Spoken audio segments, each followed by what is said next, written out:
Hello दोस्तों, आज हम कहानी सुनेंगे दिल को छू लेने वाली कहानी। यदि चैनल पे न्यू हो तो चैनल को सब्सक्राइब कीजिए, बेल का आइकन ऑन कीजिए। एक कपल को शादी के 11 साल बाद एक लड़का हुआ।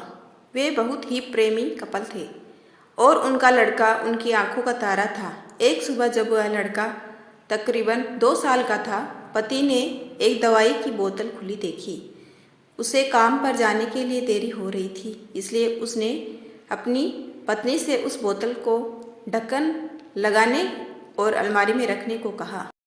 लड़के की मम्मी रसोई घर में तल्लीन थी। वो ये बात पूरी तरह से भूल गई थी। लड़के ने वो बोतल देखी और खेलने के इरादे से उस बोतल की ओर गया। बोतल के कलर ने उसे मोह लिया था, इसलिए उसने उसमें की दवाई पूरी पी ली थी। उस दवाई की छोटे बच्चों को छोटी सी मात्रा भी जहरीली हो सकती थी। जब वह लड़का नीचे गिरा तब उसकी मम्मी उसे जल्द से जल्द दवा खाने ले गई, जहाँ उसकी मौत हो गई थी। उसकी मम्मी पूरी तरह से हैरान हो गई थी।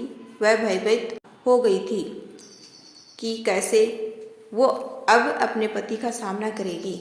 जब लड़के के परेशान पिता दवा खाने में आए तो उन्होंने अपने बेटे को मृत पाया और अपनी पत्नी और देखते हुए सिर्फ 4 शब्द कहे। आपको क्या लगता है कौन से होंगे वो 4 शब्द? पति ने सिर्फ इतना ही कहा, आई लव यू डार्लिंग। उसके पति का अनअपेक्षित व्यवहार आश्चर्यचकित करने वाला था।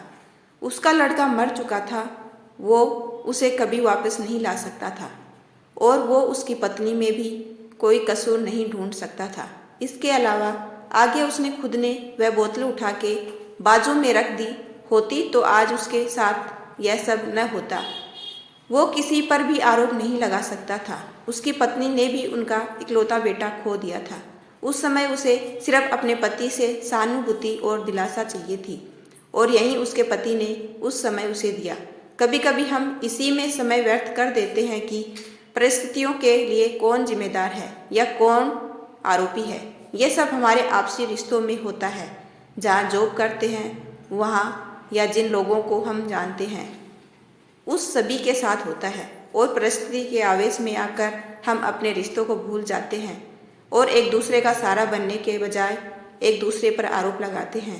कुछ भी हो जाए, हम उस व्यक्ति को कभी भी नहीं भूल सकते जिसे हम प्रेम करते हैं। इसलिए जीवन में जो आसान है उसे प्रेम करो। आपके पास अभी जो है उसे जमा करो और अपनी तकलीफ़ों को विचार कर कर के बढ़ाने के बजाय उन्हें भूल जाओ। उन सभी चीज़ों का सामना करो जो आपको अभी मुश्किल लगती है या जिनसे आपको डर लगता है। सामना करने के बाद आप देखोगे कि वो चीज़ें उतनी मुश्किल नहीं है जितना कि आप पहले सोच रहे थे। हमें परिस्थिति को समझकर ही लोगों के साथ व्यवहार करना चाहिए और लोगों कठिन परिस्थितियों में उनका हमदर्द बनना चाहिए। दोस्तों, इस तरह की प्रेरणादायक कहानियाँ पढ़कर हमें काफ़ी कुछ सीखने को मिलता है। ऐसे स्टोरी सुनने के लिए चैनल को सब्सक्राइब कीजिए।